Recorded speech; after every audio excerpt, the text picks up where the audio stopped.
Hey YouTube, what's up? Scarecrow here. I am back to do an updated profile on my Gavrail deck. It's changed. It's changed pretty, at least noticeably. So I'll go through some changes I've done, and since I've gotten more playtesting in, it's actually probably the deck I've playtested the most. Honestly, it's because it needs the most help. It's probably of the deck profiles I've done recently, the lowest tiered deck. So let's get started. For starter, I'm running Ridwan. I still like it the best. Muriel, I think she is the new starter. I don't like her anywhere near comparison to this card. For the fact that Muriel is a activate, you can only do it during the main phase. This card is anytime I rescue, which I always rescue when I stride, so I can do it right then there. This card also gives a +4 boost, which is a noticeable boost to someone on the field. I can use this card in battle phase to create more attacks. I just like this card a lot more. For triggers, I'm playing 3 Nutrient and Floor Black Spark. This card should be able to help you against Link Joker, except for the fact that it doesn't actually matter. A lot of the new support for unlocking cards doesn't actually help you when you're going up against Chaos. Chaos can very easily and consistently just have all 5 of your rear guards locked. And in that case, it doesn't actually matter. I mean, it's still there. It has a good skill. If they actually don't fully lock your field and you have it, it's great. But they'll put in the extra effort to make sure your whole field's locked.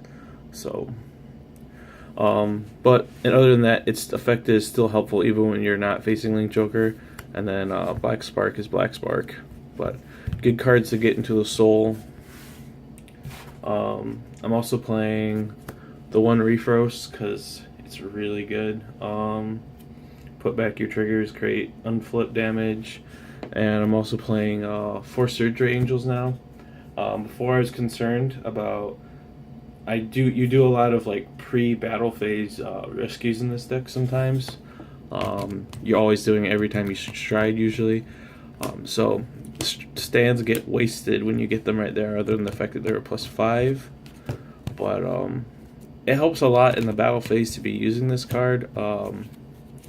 And this deck, because it can deck thin so fast, and which is usually a bad thing, if you can hold on to your Surgery Angels up till that point, then and have all of them together in the deck and stuff, you can make it more likely that your Surgery Angel will rescue into a Surgery Angel and get you a stand to go.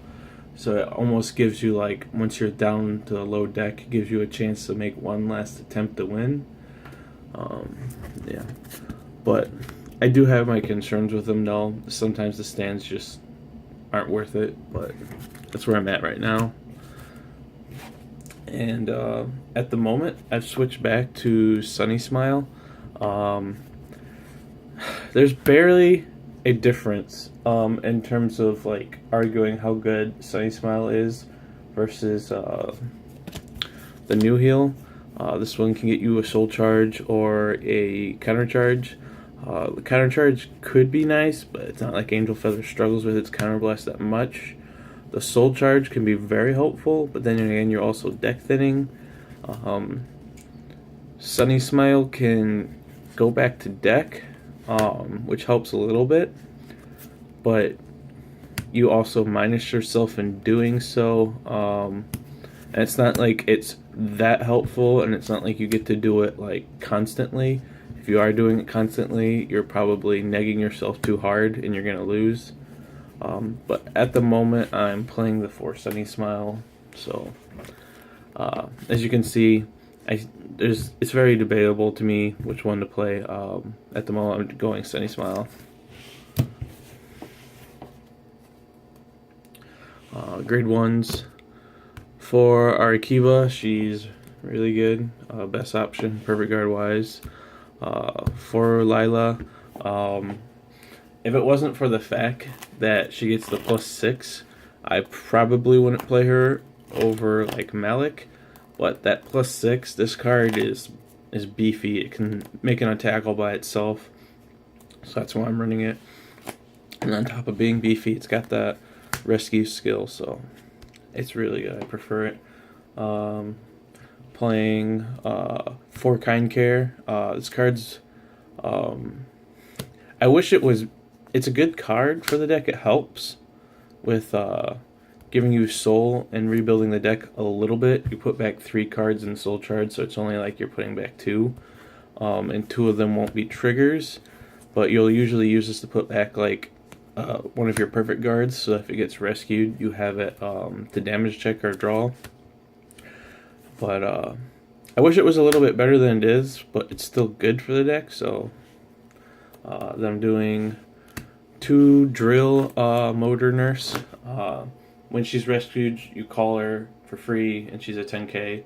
So you can use her to put in the front with a booster behind her and make an attack, or you can just use her as a 10k booster and hit the next stage really easily. So yeah, I took out Stride Fodder just because like I needed more room for grade 1 options to make the deck just like work better. You lose the consistency of not having the Stride Fodder, but you make the deck more potent.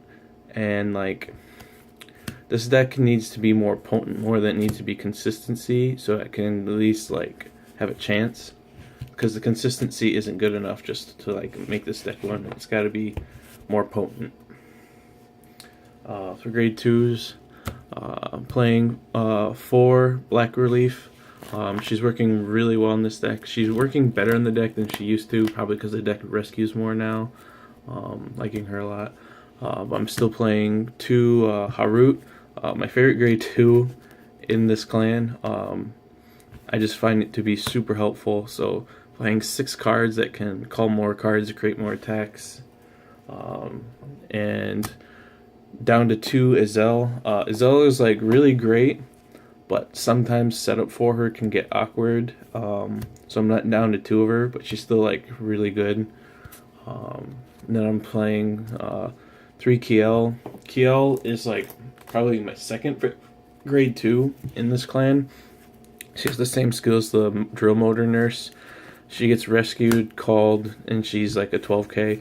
She's good for creating more attacks without like any cost. You just rescue her, she comes out, she's at 12, she can already swing by herself, she creates more attacks.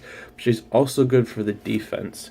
On the opponent's turn, you could rescue her with like a G guard or a perfect guard, and then she'll jump to the rear guard, and then you can use her to intercept. So like you can do something like intercept with the rear guard, make that spot open, later rescue her, call her, intercept with her. She's helpful in both terms of offense and defense. That's where I really like her. I'm still not playing the Broken Heart. I switched back to her just to like, I playtest this deck.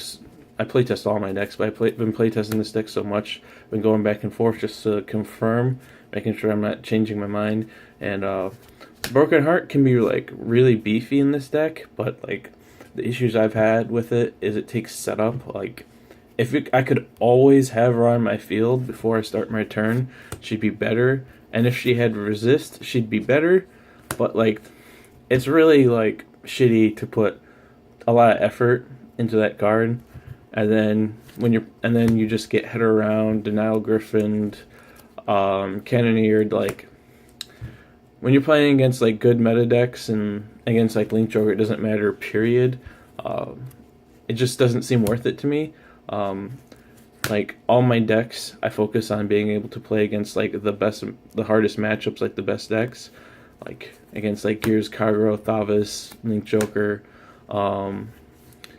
And the Broken Heart just doesn't get you, like, you can put effort into it and it just easily gets undone. It's like whatever. Whereas if you're just focusing on your multi-attacks, even if they mess up like a strong like column or something, you still got the multi-attacks to make up for it, and it's not just, and the multi-attacks don't get just broken because of a G-guard. So I wouldn't call like Broken Heart bad.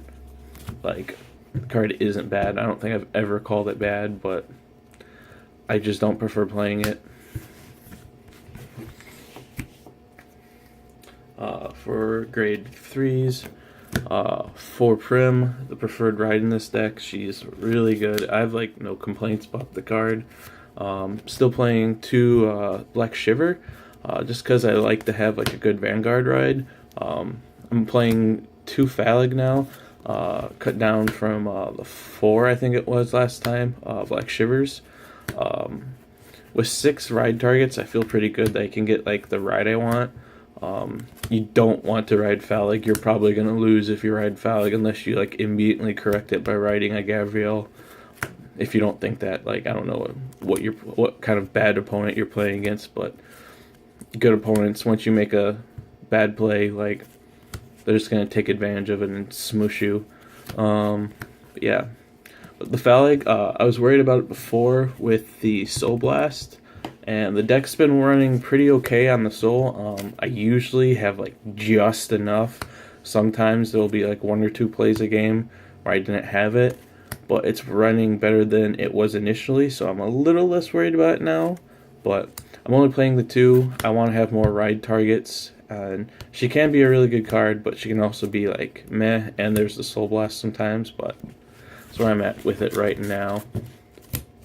Playing 8 grade 3s because I'm not playing Stride 5, so I need to make up for Stride cost. For the grade 4s, got 4 Eden. Use her as my first Stride like every time, unless like I manage the G guard. She's the best first Stride if you're going second, but if you're getting first Stride, or if you're going to your first Stride and you got the G guard, it's probably better to Stride the Black Sheriff Gavrail. Of the 2, I think Seraph is like hands down better. Not that Eden isn't bad. Eden's a pretty decent first Stride, and she's a pretty okay later Stride than that too. But usually I Stride Eden and then Black Sheriff, back Sheriff. Sometimes I don't have the Stride cost to Stride Sheriff more than once, so I'll do Eden. Sometimes Eden, it just like the situation calls for Eden, but Black Sheriff is much better in my opinion. So yeah. And then these are really the only Strides I ever really use most of the time, unless like specific situations. But because this is Angel Feather, this deck takes a while to play, and tournaments do go to time, and you will have slow matchups. That's why you play Raphael. I think anyone who plays this game competitively in a competitive environment against tournaments knows going to time happens. Actually, more often than you actually want often, except like this is Angels and you have this option. You go to time, you Stride this, you win the game. In some imaginary universe where you're playing with an unlimited time limit, you wouldn't want to play this because it's not gonna like necessarily like win you the game like in a place where you don't go to time. But because time exists in a competitive environment, this card will win you games, and that's why we play it. We don't Stride it normally, but when you go to time, you Stride this, you just heal and win the game. Why wouldn't you? Then 1 Sea Breeze, because... Oops. And then for G-Guards, I'm down to 2 Surreal. It almost seems sacrilegious to only play 2 instead of at least like 3. But the deck is so rescue heavy, and I don't usually use all 3 of her in a game anyways. So I've cut her down to 2. That allowed me to make room for 1 Ophil or Riffil or whatever this card's name is, just for the easy 20k shield.